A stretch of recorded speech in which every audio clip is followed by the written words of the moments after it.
Welcome to Story Spin. I'm Rory, and apparently this is what I do with my free time now. If you've ever wondered how messy people's relationships really get, you're in the right place. Let's dive in, because trust me, it's worse than you think. Welcome back to my little corner of the internet, where I dig through other people's dumpster fires so you don't have to. If you've ever thought there's no way real people act like that, buckle up.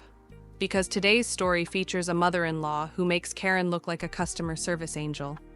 This one comes from the entitled Parents sub. Let's get into it. Oh my gosh, so glad I found this sub. Here we go. I can finally air my uncensored frustration about the night my engagement was single-handedly corrupted by my entitled mother-in-law. Let's call her Ellen because she always reminded me of Ellen DeGeneres. Okay, so my girlfriend and I were really engaged to be engaged. We'd both agreed we wanted to get married, but I hadn't done the formal proposal yet because we wanted to meet each other's families first. Neither lived nearby.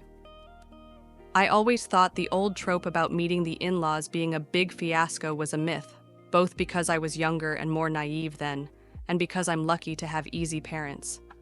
My girlfriend met them for a few hours.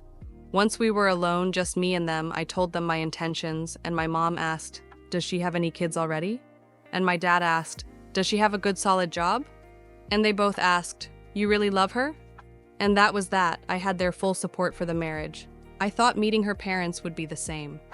Some grilling was to be expected, but as long as I was honest and respectful, it would all be fine. Relevant fact, they had my girlfriend when they were teenagers, by surprise. So now had a do-over daughter, their words, not mine, who was just 6 years old. My girlfriend and I made the trip up to their city, and I met them for the first time over dinner at a steakhouse. It was pretty upscale, and we'd scheduled the dinner for 8 p.m., so I was surprised to see they'd brought the kid along with them. I met everyone at once, and the initial awkwardness settled once we'd sat down. We were making great small talk when the 6-year-old said she was thirsty. No big deal, right? Well, all of a sudden, Ellen starts screaming, "Water? Water? Water!" A waiter came rushing over to see what the commotion was, and, without even making eye contact with the poor guy, Ellen went, "We've been here forever, and no one's even gotten us any water. My daughter's been asking." We had been sitting for about 15 or 20 minutes without service, but they were visibly behind, and there were no circumstances that would have warranted that shouting. I should have realized from how unfazed everyone else at the table was that I should be bracing myself for a long night, but I couldn't imagine what was to come at that point. The waiter rushed over with water and apologized for the delay, explaining a few very large parties had arrived all at once. The guy seemed sincere and quite affable, so I thought the water would just be an anomaly in an otherwise pleasant night. Then Ellen kicked into full gear. "We'll need a kids menu," she informed the waiter.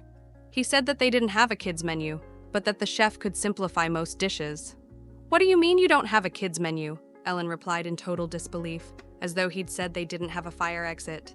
He explained they didn't get too many child visitors and that there were enough plain foods on the menu that no separate menu had ever been necessary. Ellen sighed dramatically and waved him away. Literally, without saying a word, waved him off from the table.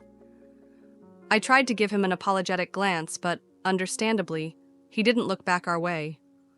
I was so glad the poor guy left and didn't have to be subjected to her anymore.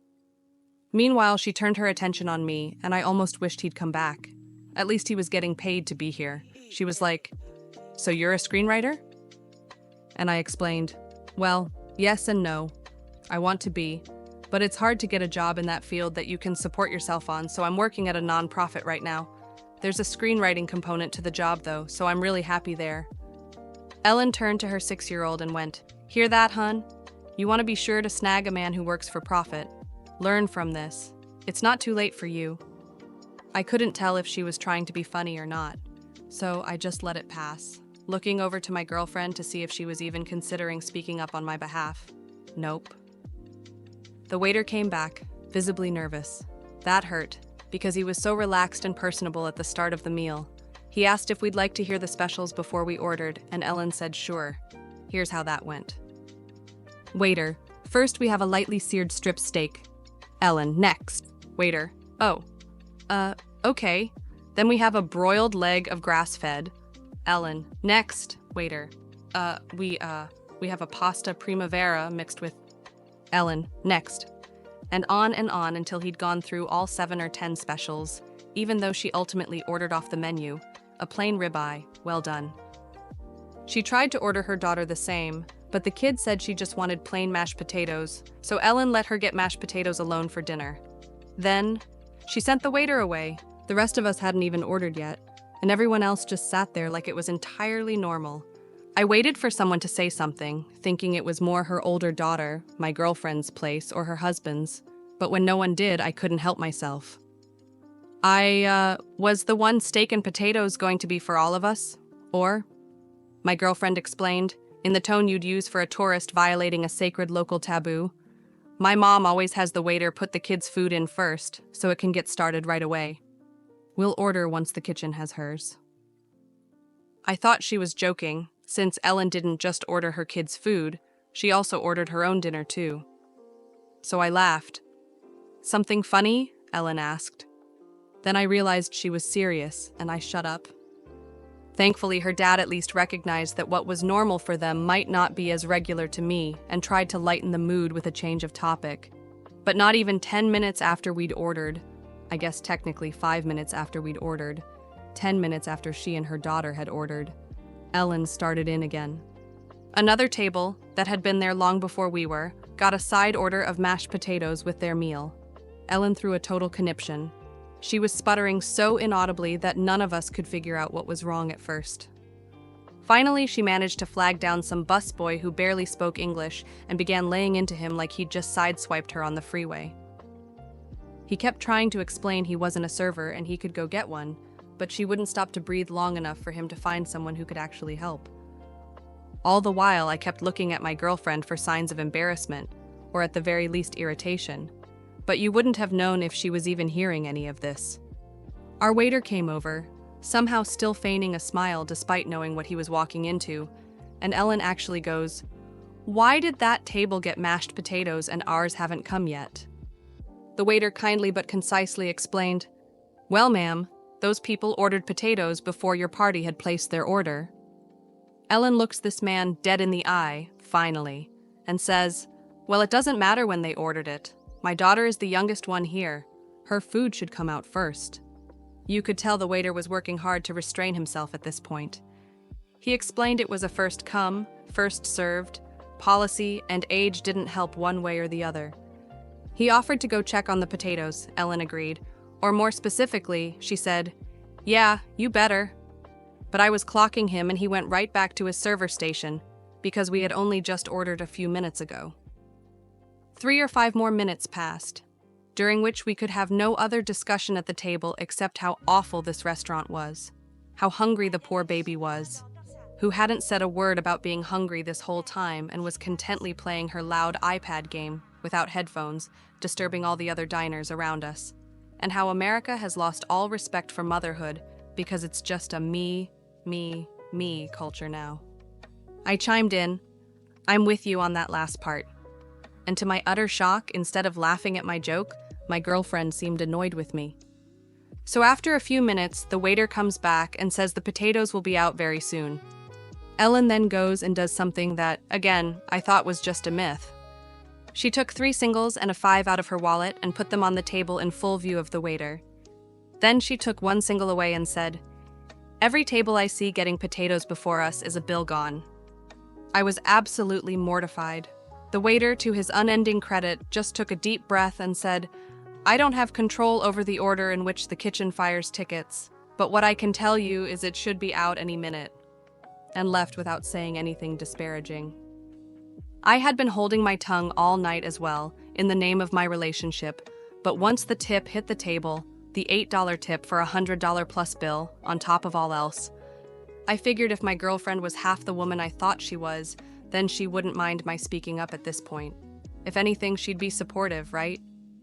So I scooted my chair back a bit and said, "Listen, I know what you're doing with the cash on the table, but that kind of thing makes me really uncomfortable, and it's just not called for. Please put the money away or we can just continue this some other time." My girlfriend's dad spits back, "What? How cheap do you have to be to not believe in tipping service workers? Before I could process whether he was serious or yanking my chain, Ellen shocked me with, "No, you know what? You're right. This isn't necessary." I should have known better than to be relieved. She folded the bills back into her wallet, patiently waited for the next plate of mashed potatoes to be carried out, and when it wasn't delivered to us, it was a very common side dish at this place, a steakhouse. She went right up to a stranger's table and picked it up off their table.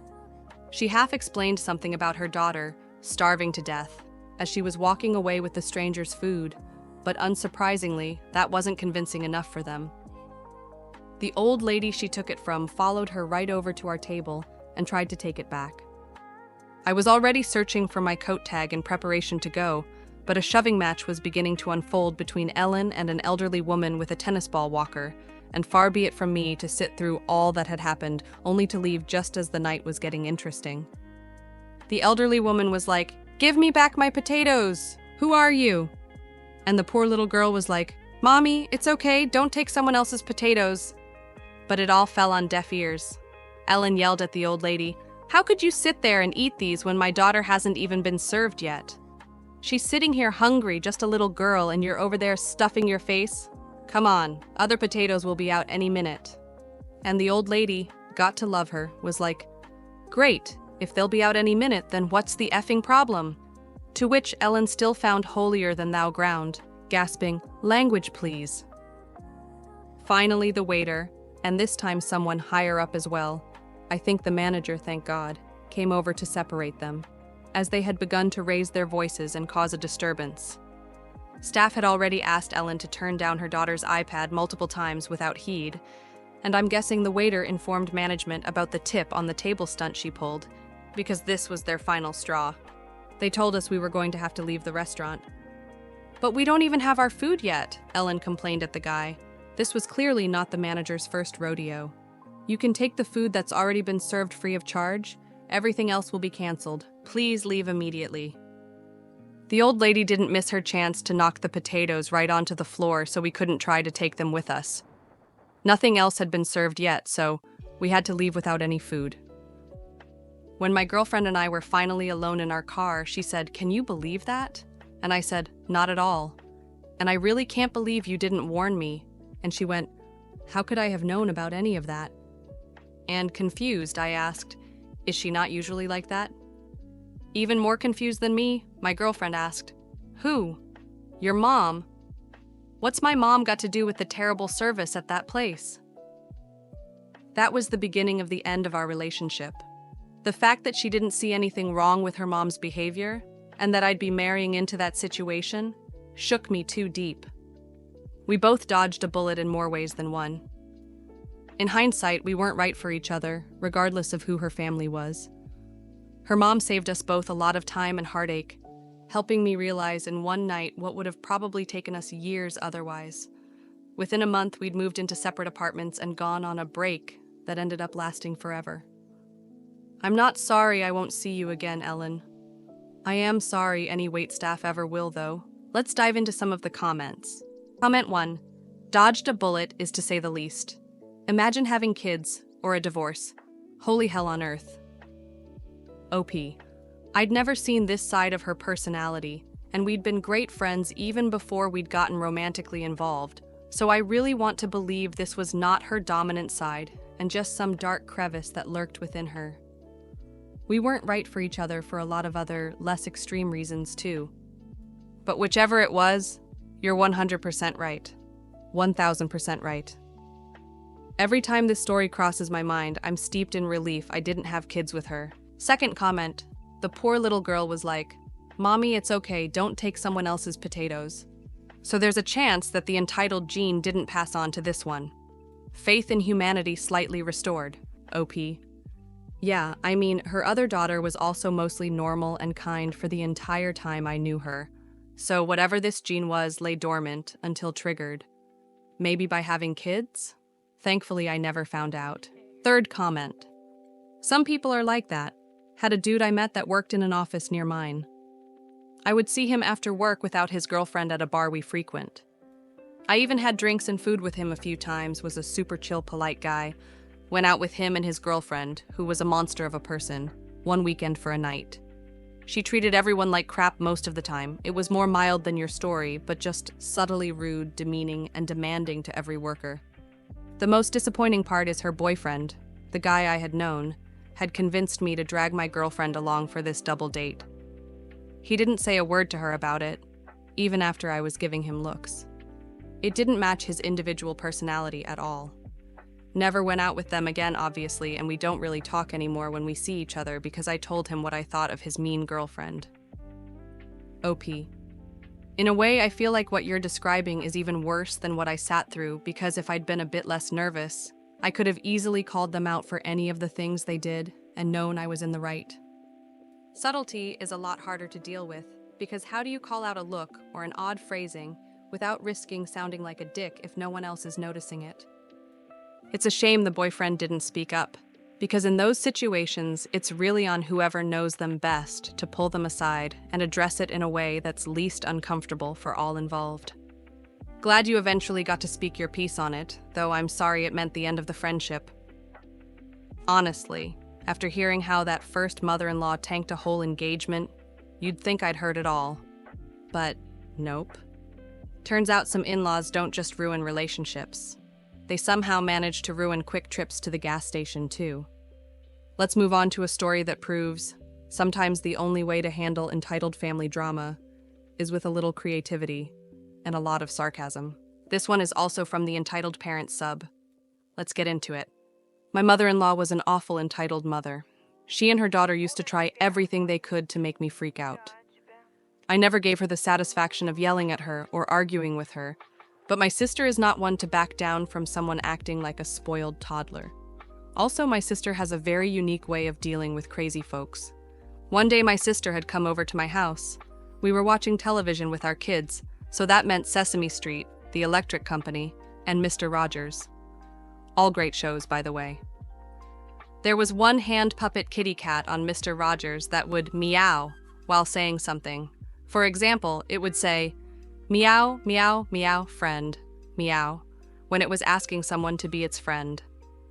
For some odd reason, this hit us both as hilarious, and we began doing this to the kids, like asking, "Meow, meow, meow, hungry, meow?" We kept it up all afternoon just being silly. The kids loved it. Later, after dinner, I went to drive my sister home. She wanted to stop for a soda on the way to her house, so we did.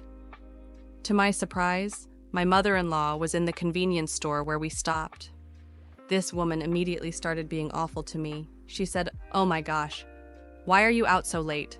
It was 9 p.m. What are you even doing here? Does my son know where you are? Are you buying alcohol?" We were each holding a soda. "Does my son know you are out buying alcohol?" She knew I never drank. "Are you going to drive while in that shape? Where are my grandkids?" Honestly, this woman was exhausting. Before I could even open my mouth to answer, my sister stepped up and said to her, "Meow, meow, meow, stupid, meow." My mother-in-law stared at her for a few seconds before stammering, "Well, what?"